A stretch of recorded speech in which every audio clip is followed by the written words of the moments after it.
Hey guys, in this video we're gonna work on audit operators from RxJS, and it is a little bit different from the audit time. It's just like instead of specifying a specific millisecond, we are here specifying another observable as a duration selector, right?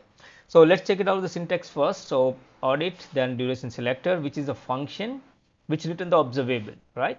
So and you can use that value, whatever the value coming from my source observable, that will be get as an argument, and that value, that then you can have another subscribable or observable that you can be written, and which will be used for emitting the next value as a result.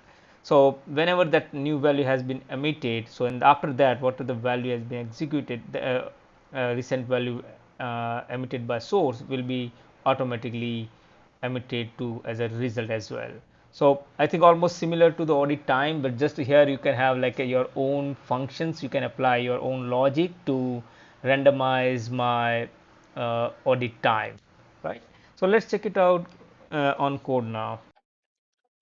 Okay, so the code is almost similar to the audit time, and just using the interval as a source and audit as my operator. So that same operator, same source observable with the 100 milliseconds generating the new value, and the duration selector, that's my function which returning my observable, which is going to be used to audit my source value, right? So here I'm getting the one argument as a value, and that is which is value emitted from the actual source, right? And the constant durations pass int, then I'm using the math random function multiplied by 3000. So just I'm generating the random interval to randomize my result output, right? So I'm just creating the any 0 to 3 millisecond, sorry, 3 seconds durations. So I'm just consoling over here.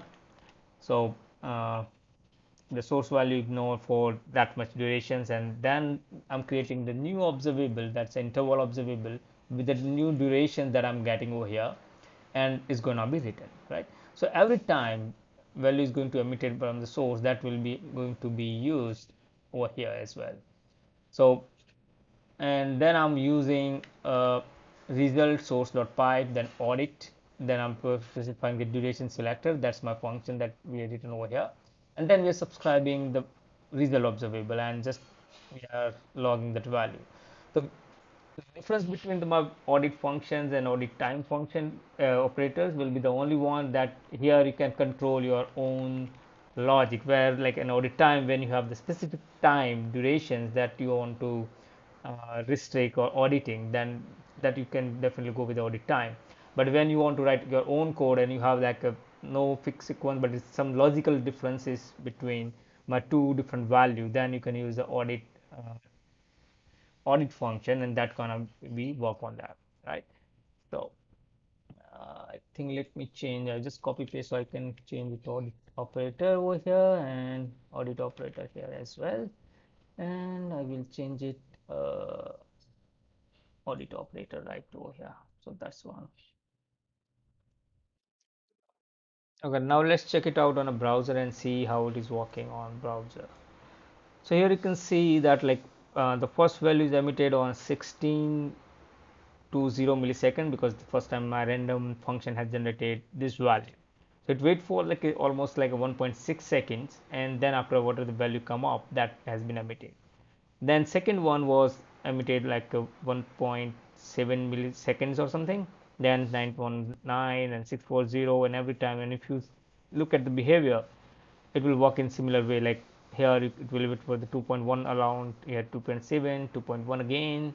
So you can this way with the help of the audit time, or sorry, audit operator, you can you write your own logic to auditing, maintain or control the auditing time, right? So I think that is the only difference between audit and audit time, and normally we don't need to use this function most of the case, that audit time serve all the purpose. All right, hope you guys like this videos and get you aware about the audit and audit time functions or operators on that.